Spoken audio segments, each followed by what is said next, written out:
saya ulangi, terhadap kelompok MRS yang melakukan penyerangan terhadap anggota, dilakukan tindakan tegas dan meninggal dunia sebanyak 6 orang.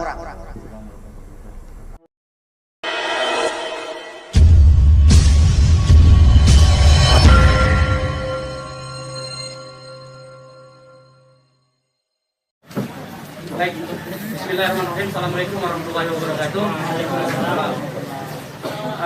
Pertama-tama kami DPP FPI mengucapkan innalillahi wa inna ilaihi rajiun atas wafatnya, atas syahidnya 6 orang laskar kami yang sedang dalam tugas pengawalan kepada pimpinan kami, yaitu Imam Besar Habib Rizik Syihab. Semoga ke-6 laskar tersebut diterima syahidnya. Yang kedua, kami sampaikan alhamdulillah Imam Besar kami bersama keluarga dan cucunya alhamdulillah dalam keadaan sehat. Amin. Ya. Dan saat ini sedang dalam pemulihan sebetulnya. Jadi saya di samping kanan saya perkenalkan dulu adalah Kiai Haji Sobri Lubis, adalah Ketua Umum DPP FPI. Di belakangnya adalah Panglima Laskar Pembela Islam Ustadz Maman Suryadi. Di belakang saya Wakil Panglima Laskar Pembela Islam Ustadz Jordan, dan ada pengurus FPI di belakang kita.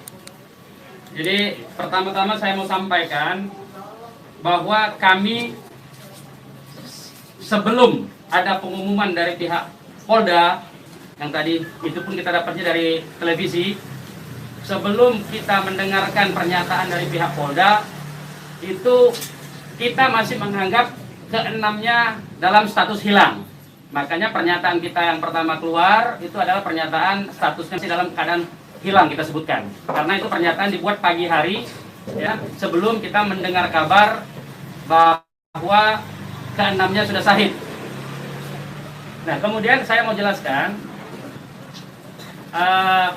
kronologi backgroundnya dulu, bahwa beberapa hari yang lalu, ya, memang ada beberapa pengintai di Pondok Pesantren Habib Rizik, yaitu hari Jumat, ya. Hari Jumat itu ada beberapa pengintai yang ditugaskan oleh institusi resmi negara. Ya, saya tidak mau sebut. Oleh institusi resmi negara yang ditugaskan mengintai 24 jam. Mereka menggunakan drone dan peralatan canggih lainnya. Dan kemudian ada komunikasi dari laskar yang menjaga Pondok Pesantren Habib Rizik di Megamendung itu dengan para pengintai. Karena kebetulan mereka terjebak dengan cara pengintaian mereka sendiri yang tidak profesional. Ada komunikasi antara laskar penjaga markas Syariah Megamendung dengan para pengintai. Ya. Ada 3 orang yang berhasil dikomunikasikan dan kita mendapatkan semua data-datanya. Ya, data-datanya kita dapatkan semua, identitasnya kita dapatkan semua, dan ternyata pengintaian itu bukan cuma terjadi di Megamendung, di lokasi Pondok Pesantren Habib Rizik, tetapi juga di Petamburan sini. Posisinya di sebelah sana, ya, posisi para pengintai. Ada foto-fotonya kita dapatkan. Kemudian juga di Sentul yang sempat dilakukan aksi demonstrasi. Artinya yang saya mau sampaikan di sini, Habib Rizik sejak kepulangannya memang diintai 24 jam. Ada 30 orang. Masih di Sentul, 10 orang di Megamendung. Jadi kita sudah tahu sebetulnya. Ya, kita sudah tahu. Nah, setelah proses hari Jumat itu, beliau bersama keluarga meninggalkan tempat istirahat beliau, tempat pemulihan beliau yang tadinya di Megamendung, beliau pindah ke Sentul, ya, pindah ke Sentul. Kemudian Ahad, ya, malam, yaitu hari Minggu pukul 22.30, artinya lebih sekitar setengah 11-an, ya, setengah 11 sampai jam 11 malam. Beliau meninggalkan lokasi dari Sentul untuk menuju ke tempat pengajian keluarga. Pengajian keluarga inti. Saya mau sebutkan, pengajian subuh, ya. Pengajian subuh keluarga inti. Jadi tidak melibatkan pihak mana-mana pun juga. Dengan 4 mobil keluarga. Di dalam mobil ada istri, beliau ada anak dan ada menantu. Artinya ada perempuan di dalam mobil itu. Dan ada cucu beliau. 2 orang masih bayi, 3 orang balita. Ya. Jadi di rombongan Habib Rizik itu ada balita, ada bayi dan masih belum 1 tahun dan ada balita. Itu yang saya mau tegaskan. Jadi ini adalah perjalanan keluarga biasa. Beliau mau melakukan pengajian keluarga saja, karena biasa pengajian subuh keluarga. Ya. Nah, di dalam perjalanannya lebih kurang pukul 12.30 artinya setengah 1 malam, rombongan beliau dengan dikawal. Beliau menggunakan keluarga menggunakan 4 kendaraan roda 4 dan dikawal oleh 4 mobil juga oleh laskar. Ya. Nah, di dalam perjalanan ada orang yang menguntit sejak dari keluarnya beliau dari Sentul itu. Ya. Terus dikuntit dan akhirnya para penguntit ini berusaha memotong entah apa tujuannya. Kita sebut karena kita tidak tahu apakah dia petugas resmi atau bukan, karena dia tidak berseragam ya. Harus disebut tidak berseragam. Ini orang-orang tidak berseragam. Berusaha memotong rombongan ya dan menyetop kendaraan. Nah, para pengawal tentu saja bereaksi untuk melindungi. Ya, untuk melindungi Imam Besar Habib Rizik Syihab. Itu reaksi normal karena memang mereka bertugas untuk mengawal. Reaksi normal. Yang patut diberitahukan kepada teman-teman pers semua bahwa fitnah besar kalau laskar kita disebut membawa senjata api dan tembak menembak. Fitnah itu. Laskar kami tidak pernah dibekali dengan senjata api. Kami terbiasa tangan kosong. Kami bukan pengecut. Jadi fitnah. Dan ini fitnah luar biasa, pemutarbalikan fakta dengan menyebutkan bahwa laskar yang lebih dahulu menyerang dan melakukan penembakan. Kalau betul itu coba dicek senjata apinya, nomor register senjata apinya, pelurunya itu semua tercatat. Cek saja, silakan dicek.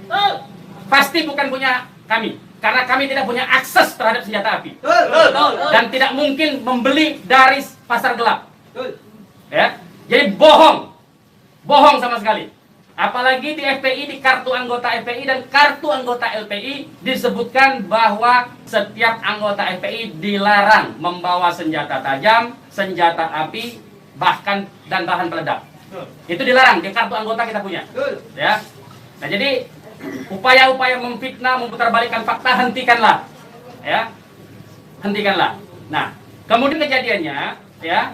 Kenapa kami menyatakan laskar kami dalam keadaan hilang? Karena memang kami belum tahu keberadaannya di mana. Itu membuktikan bahwa mereka dibunuh dan dibantai. Saudara-saudara. Ya. Kalau sejak awal tembak menembak itu berarti dia tewasnya di tempat dong. Tewas di tempat pasti banyak. Semalam saya sendiri sampai jam 3 sudah ngecek dengan teman-teman yang di lapangan, tidak ada jenazah di situ, tidak ada keramaian di situ, yang ada justru petugas aparat setempat yang ada di lokasi yang diperkirakan di sekitar pintu tol Karawang Timur. Ya, di tengah malam itu saya suruh cek. Begitu saya mendengar ada berita terjadi ada laskar kita yang ditembak, kita suruh cek ke pintu tol Karawang Timur. Ternyata tidak ada mobil laskar di situ. Mobil laskar tidak ada, jenazah tidak ada. Kalau itu memang tembak menembak dan tewas di tempat, itu pasti ada jenazah di situ. Pasti membutuhkan proses lama untuk evakuasi di situ. Tetapi ini tidak ada. Dan bahkan saudara-saudara perlu ketahui, teman-teman media, sempat salah satu laskar mengirimkan voice note rintihan dari salah satu laskar kita yang ditembak. Itu artinya apa? Itu artinya laskar kami dibawa ke satu tempat dan dibantai di tempat itu. Dibantai di tempat lain. Itu artinya.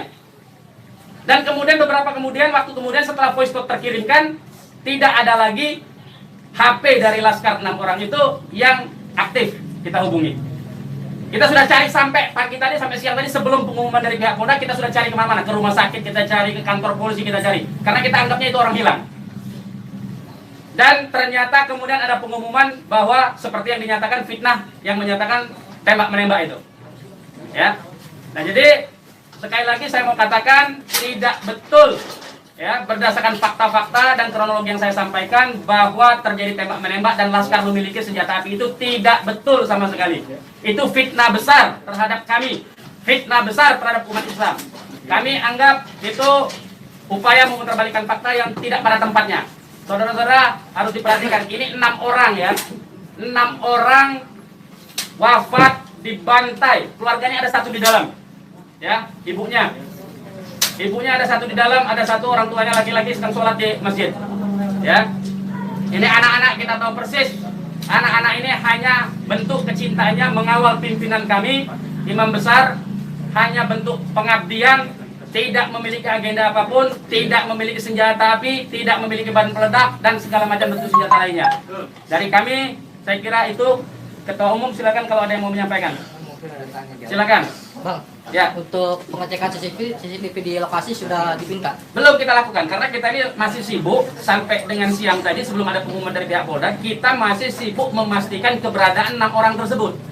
Ya. Jadi kita belum mengecek kemanapun, kita masih menelusuri kemana-mana tempat dari kemungkinan-kemungkinan itu dibawa, yaitu apakah rumah sakit, karena kita mendengar ada voice note yang tertembak, kan, rintihan dari salah satu korban yang ditembak, masih sempat didengarkan oleh Laskar yang tetap mengawal, ya. Dan kita belum mengetahui itu, sampai hari ini, bahkan sampai detik ini, kita belum mendapatkan akses terhadap jenazah. Itu yang patut dicatat. Kita tahu bahwa mereka 6 orang Laskar ini yang syahid ini adalah wafat, baru tahu dari pengumuman, ya, dari pihak kepolisian. Jadi itu yang perlu saya sampaikan. Tapi posisi 6 ini gimana sekarang Bang, udah diketahui? Rumah sakitnya? Sampai hari ini saya belum tahu. Kita belum mendapatkan informasi. Ini menunjukkan bahwa bukti konkret bahwa jenazah ini dalam kontrol dan kendali penuh, artinya kan. Kalau memang itu tembak-menembak biasa, tentu itu ada di masyarakat lain. Tentu masyarakat sudah sibuk, sudah ramai di situ. Ini sampai sekarang ini kami tidak mendapatkan akses di mana keberadaan jenazahnya, ya, kondisi lukanya di mana tembak-menembak, berapa lubang pelurunya, kami tidak tahu. Hanya satu-satunya sumber informasi, baru bahwa dinyatakan bahwa tewas. Ya. Bang, untuk yang 4 orang Bang, Penjelasan yang